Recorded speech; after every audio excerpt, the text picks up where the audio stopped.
नमस्कार। फिर से हाजिर हूँ एक नई कहानी के साथ में। मैं हूँ राज। आप देख रहे हैं हाईवे 33। दोस्तों, आज की कहानी एक ट्रक ड्राइवर की है जिनका नाम संतोष कुमार है। संतोष कुमार उत्तर प्रदेश के रहने वाले हैं और वो ज़्यादातर अपना ट्रक लोकल ही चलाया करते थे आसपास के शहरों में। बात 2014 की है। वो अपना ट्रक भरा हुआ लेकर के उत्तराखंड पहुंचे थे। तब जब उनकी ट्रक खाली हुआ तो रात के 9 बज गए थे।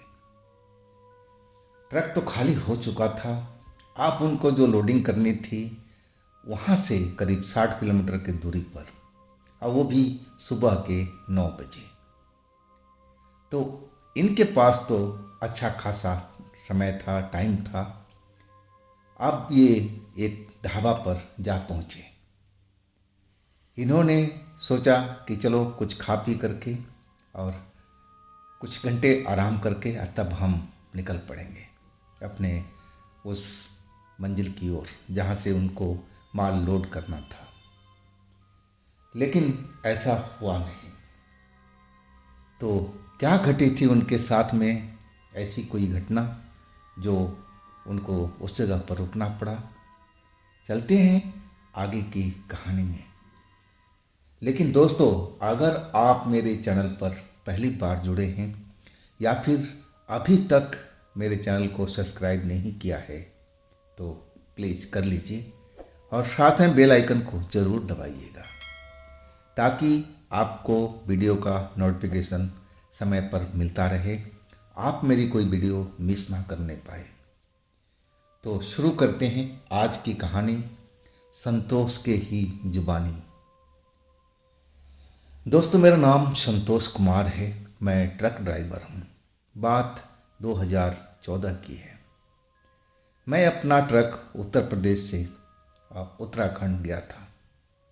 माल जब हमारा खाली हो गया तो मैं एक ढाबे पर जा करके अपना ट्रक खड़ा कर दिया और उसी वक्त हमारे सामने एक ट्रक और आकर रुका। ट्रक वो भी खड़ा हुआ मेरे बगल में। और जब उस शख्स को देखा, उस ड्राइवर को देखा, तो मैं खुशी से उछल पड़ा।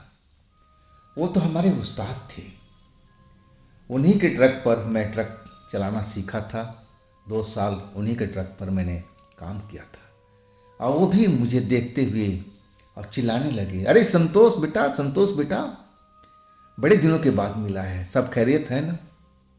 और इसके बाद हम लोग अपने उस्ताद को अपने ही ट्रक में बुला लिया कि आइए उस्ताद जी, आइए, बहुत दिनों के बाद हम लोग मिले हैं, बताइए मैं आपकी क्या सेवा पानी करूं। मैं जानता था कि उस्ताद हमारे रात के टाइम में चाय तो पीते नहीं हैं। वो तो बस दारू का सेवन करते हैं, खाना खाएंगे और फिर सो जाएंगे। उनमें यही एक खासियत थी कि कभी भी दारू पी करके ट्रक नहीं चलाते थे। जब वो उनके पास समय होता था और रुकना होता था रात में, तभी वो दारू वारू का सेवन करते थे, नहीं तो बिल्कुल नहीं, हाथ तक नहीं लगाते थे। अब वो कहने लगे कि देख बेटा, मेरा भी ट्रक खाली हो गया है, अब तो हम सुबह ही निकलेंगे। अब तो तू जानता ही है कि मेरा क्या प्रोग्राम है। मैं 2-4 पैग लगाऊंगा और फिर खाना खाएंगे साथ में। वो जानते थे कि मैं दारू को तो हाथ नहीं लगाता, क्योंकि कई बार वो मुझे ऑफ़र कर चुके थे शुरू शुरू में कि ये लाइन ऐसी है कि एक आध पैक लगा लिया करो। लेकिन मैंने हमेशा अपने उस्ताद को मना कर दिया कि नहीं उस्ताद जी, मैं इस चक्करों में नहीं पड़ूंगा।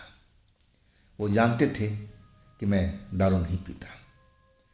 अब बातचीत करते करते और उन्होंने कहा कि बेटा, मेरा ट्रक में से बैग निकाल लिया, उसमें हमारी बोतल वोतल पड़ी हुई है, सब कुछ जुगाड़ उसी में है, और यहीं पर हम 2-4 पैग लगा करके फिर दोनों जने इसी ढाबे में खाना खाएंगे और फिर सो जाएंगे। उनका यही प्रोग्राम था। मैं कहने लगा, उस्ताद कुछ चखने खुने के ले आऊँ आपको? बोले कि हाँ, कुछ ले आ, होटल से ताज़ा गरम गरम कुछ बनवा के ले आ।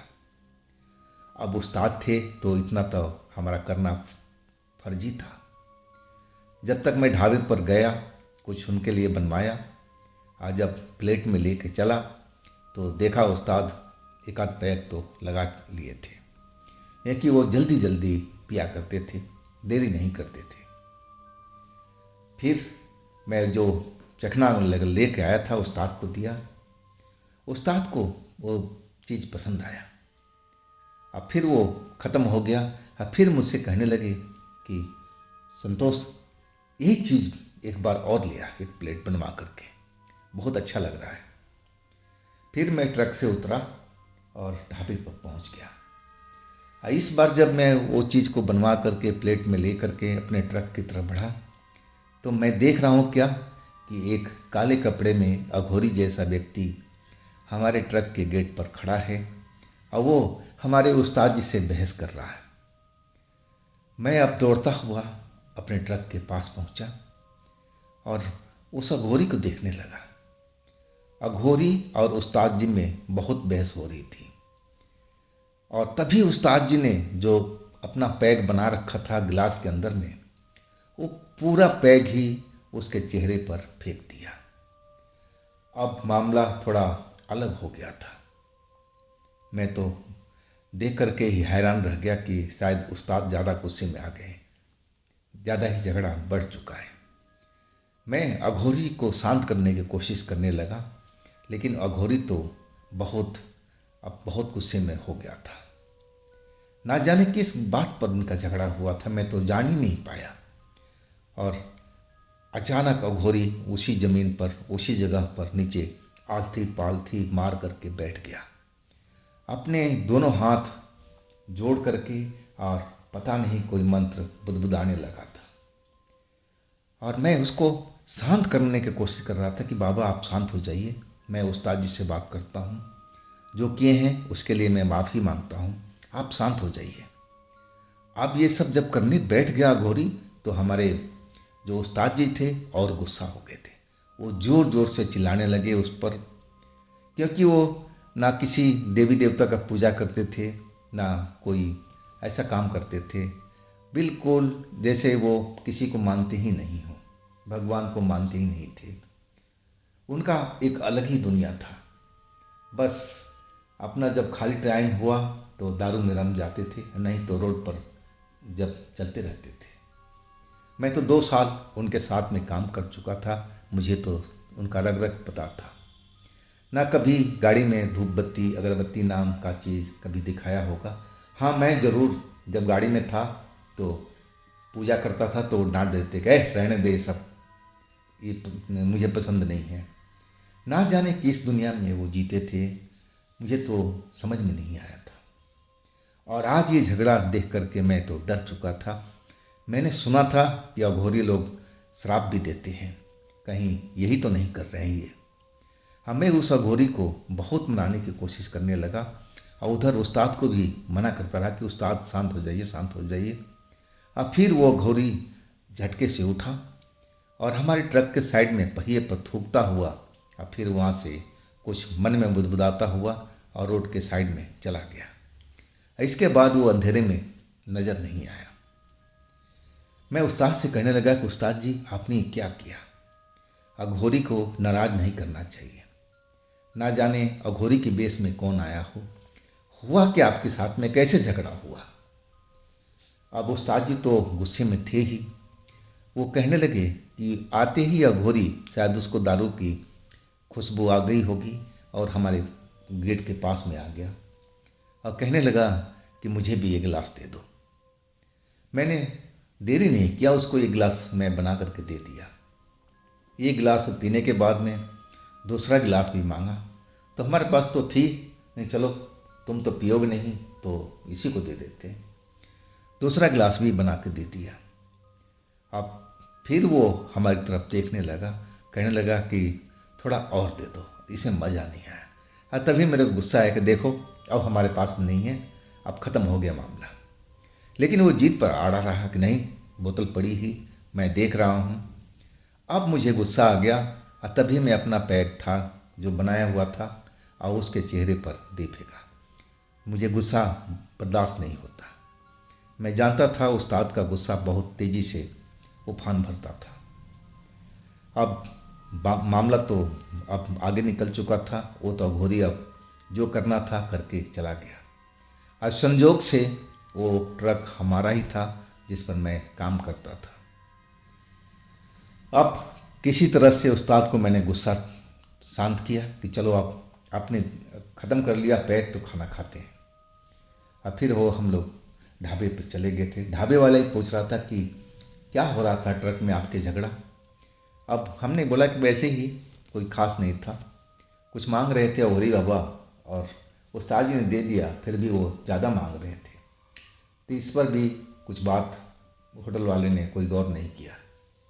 खाना खाने हम लोग बैठ गए थे। खाना खा करके जब हम खाना खा करके उठे वहाँ से, अब उस्ताद कहने लगे मैं तो यहीं पर लेटूंगा।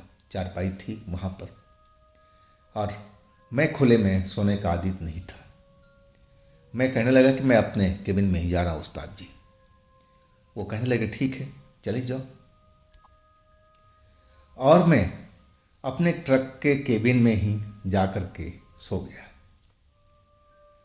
जब मेरी नींद खुली तो मेरे केबिन के अंदर में बदबू सी फैली हुई थी। जैसे लग रहा था कि कोई सड़ा हुआ अंडा, सड़ा हुआ मांस हमारे केबिन के अंदर में रखा हुआ है। और उसी बदबू के वजह से मेरी नींद खुली थी। मैं झटके से उठ करके बैठ गया। अब मैं देखने लगा कि ये बदबू जो फैली हुई हमारे ट्रक के केबिन में कहाँ से आ रही है। और मैं बाहर भी देखा, बाहर में तो अंधेरा ही था। मैं अपनी घड़ी देखा तो रात के करीब 1 बज रहे थे। रोड पर बिल्कुल ट्रैफिक था ही नहीं। रोड बिल्कुल सुन सपाटा पड़ा हुआ था। और वो जो ढाबा था, ढाबे पर जो लोग चारपाई पर लेट रहे थे वही मुझे दिखाई दिए, लेकिन और कोई नया कस्टमर नहीं था। एक चारपाई पर हमारे उस्ताद भी लेटे हुए थे और मैं बदबू के टोह लेते हुए अभी तो उधर देखने लगा कि ये बदबू कहाँ से आ रही है। और तभी मुझे लगा कि हमारे केबिन के अंदर में कोई है। मैं अब देखने की कोशिश करने लगा। अंधेरा तो था वहाँ पर। मैं लाइट जलाने की कोशिश करने लगा कि केबिन का लाइट जलाऊं, और चाबी तो मेरे जेब में था। अब मैं अपने जेब से चाबी निकाल करके और लगाने की कोशिश किया कि जब तक मैं नहीं लगाऊंगा लाइट जलेगी नहीं। और तभी किसी ने मेरा गला को पकड़ लिया और इतना सड़ा हुआ बदबू मेरे नाकों में भरने लगी कि मुझे लगा कि उल्टी हो जाएगी, साथ में मैं बेहोश भी हो जाऊंगा।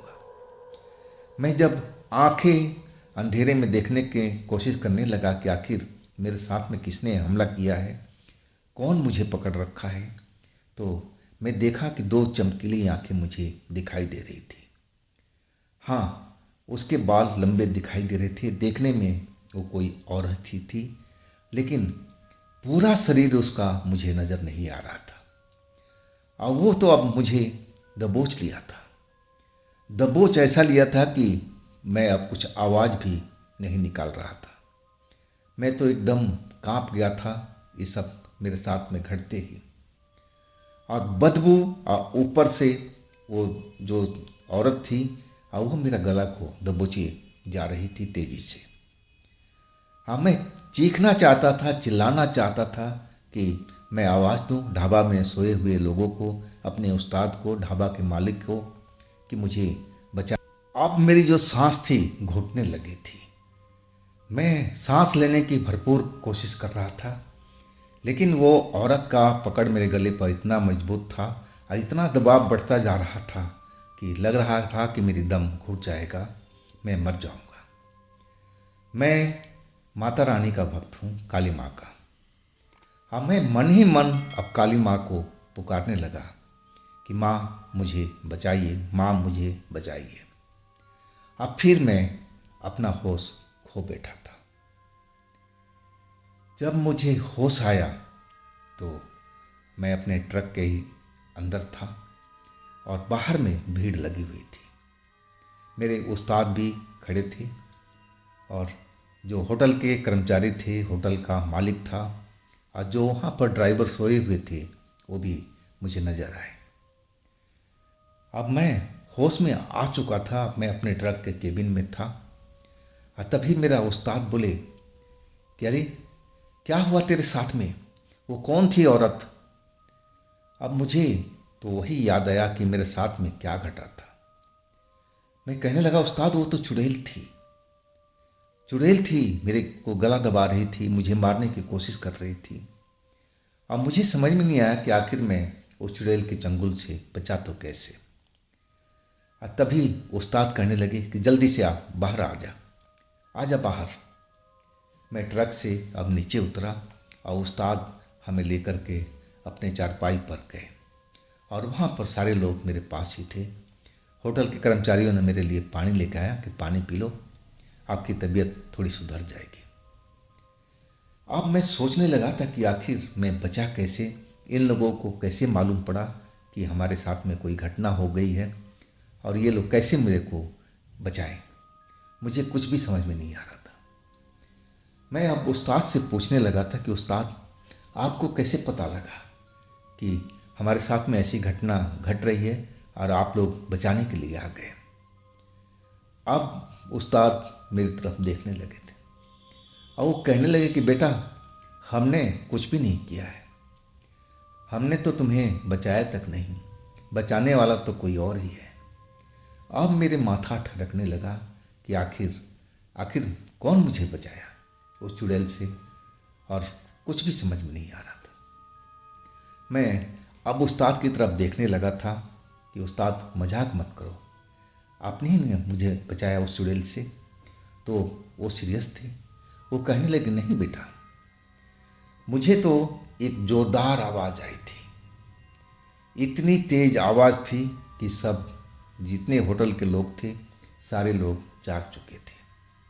और जब हमने तुम्हारी ट्रक की तरफ देखा तो वहाँ पर एक सफ़ेद धुआं उठता हुआ नजर आया और वो आसमान की तरफ चला गया। और फिर हम लोग भागे हुए तुम्हारे पास में आए और वहाँ पर जब हमने तुम्हें ट्रक के अंदर में देखा तो वहाँ पर एक औरत की परछाई जैसी हमें दिखाई दिया। और इसके बाद सब कुछ वो शांत हो गया था, वो औरत हमें दिखाई नहीं दे रही थी, तुम बेहोश पड़े हुए थे। हमें कुछ भी मालूम नहीं कि ये सब क्या चल रहा है, क्या हुआ है तुम्हारे साथ में, लेकिन इतना तो हम जरूर जान गए थे कि तुम्हारे साथ कुछ अलग ही घटा है। अब मैं उस्ताद की तरफ देखने लगा था, डरा हुआ तो पहले ही था, इतना डरा हुआ था मैं। अब मैं उनकी तरफ देखते हुए कहने लगा कि आखिर उस्ताद मैं बचा कैसे, किसने मुझे बचाया वो तो बता दो। उस्ताद मना करने लगे, कह रहे कि हमने कुछ भी नहीं किया है। हम जब आकर के हम लोग खड़े हुए तब वो औरत तुम्हारे ट्रक के अंदर में नहीं थी जो थोड़ी देर पहले हमें दिखाई दिया था, और तुम बेहोश थे। जैसे ही हम लोग पहुँचे और तुम्हें आवाज़ देने लगे तभी तुम्हें होश आ चुका था। अब मुझे बिल्कुल समझ में आ गया था कि जो मेरे साथ में सब कुछ हुआ था शायद उसी अघोरी की वजह से हुआ था। ये सब उस्ताद जी का ये झगड़ा का असर था। और जो अघोरी था उसने समझा था कि ये ट्रक उसी ड्राइवर का है, लेकिन ये ट्रक तो मेरा था, मेरे ट्रक के अंदर उस्ताद जी बैठे हुए थे। तभी वो कोई श्राप दे करके मुझे किया था और उसी श्राप की वजह से मेरे साथ में ये हुआ था। आखिर सफ़ेद धुआं कैसे निकला, कैसे मैं बचा, मुझे अभी भी कुछ मालूम नहीं हुआ। लेकिन इतना ज़रूर मुझे मालूम था कि मैं माता काली का नाम लिया था मन में, उनको मैं पुकार लगाया था कि हे माँ मुझे बचा लो। और इसके बाद जैसे लगा कि मैं बेहोश होता चला गया। अब हमारी जो बात उस्ताद जी समझे, वहाँ का जो लोग थे, ढाबे वाले जो और ट्रक ड्राइवर थे, वो कहने लगे कि भाई तू माता काली का भक्त है और तूने माता काली को आवाज़ दिया, माता काली ही तेरी रक्षा किया है। वो सफ़ेद धुआं मुझे कुछ अलग लगा था। सफ़ेद धुआं गाढ़ा गाढ़ा सा तुम्हारे ट्रक के केबिन से उड़ता हुआ दिखाई दिया था और वो चीख आवाज़ बहुत तेज थी। आखिर वो चुड़ैल तुम्हें मारती, जान से मारने की कोशिश करती तो हम लोग को क्यों जगाती? वो तो चुपचाप तुम्हारा काम करके और फिर चल देती। ये आवाज़ जरूर माँ काली का ही होगा। माँ काली किसी रूप में तुम्हारे पास में आई होगी जान बचाने के लिए, नहीं तो वो चुड़ैल तो तुझे जरूर मार देती। सारे लोगों का अपना अपना मत था, अपना अपना ज्ञान था, लेकिन मैं आज तक नहीं समझ पाया कि आखिर उस रात को मुझे किसने बचाया। और उसके बाद तो उस्ताद जी से मैं बिल्कुल नाराज़ रहने लगा कि उस्ताद जी, आप ही की वजह से मेरी उस रात को मेरी जान जाती जाती बची थी। आपको क्या ज़रूरत थी उस अघोरी से पंगा लेने की?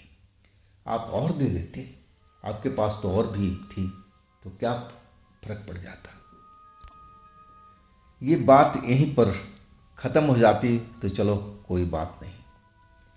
अब मैं अपना काम पर निकल चुका था। मैं इधर से उधर अपना शहर में माल पहुंचाता था और जो ट्रक था हमारे घर के सामने खड़ा होता था और उसमें कोई औरत की आवाज़ आती थी, रोने की, चिल्लाने की। ये सब मेरी माँ ने, मेरे घर के परिवार वालों ने सुना था। तो ये सब मेरे ट्रक में क्या हो रहा था? क्या वो उसी अघोरी का श्राप का असर था? क्या वो वही चुड़ैल थी जो उस रात मेरे को मारने की कोशिश कर रही थी? तो आखिर ये माजरा क्या था?